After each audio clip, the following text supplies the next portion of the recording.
Magandang hapon, ngayon po ay araw ng Martes, November 14, 2023. Update po muli sa lagay ng panahon.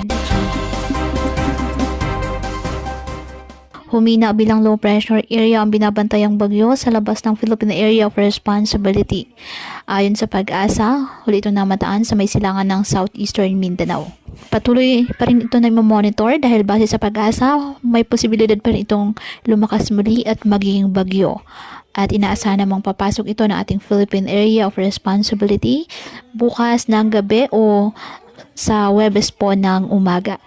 At kapag naging bagyo at nasa loob ng PAR, ipapangalan itong kabayan ng Pag-asa. Sa ngayon, hanging amihan ang nakakapekto sa Northern and Central Luzon, habang shear line ang umiiral sa Southern Luzon.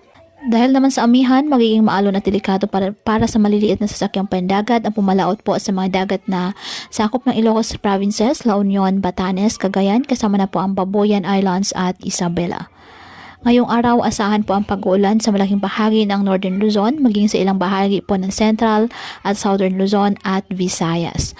Uulan din po ibang bahagi ng bansa sa hapon.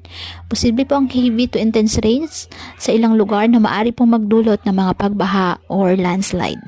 Kaya patuloy po na pinag-iingat ang ating mga kababayan sa banta po ng mga pagbaha o pagguho ng lupa at ugaliin na magdala palagi ng payong o kahit anong panangga sa ulan sa tuwing lalabas ng ating mga tahanan.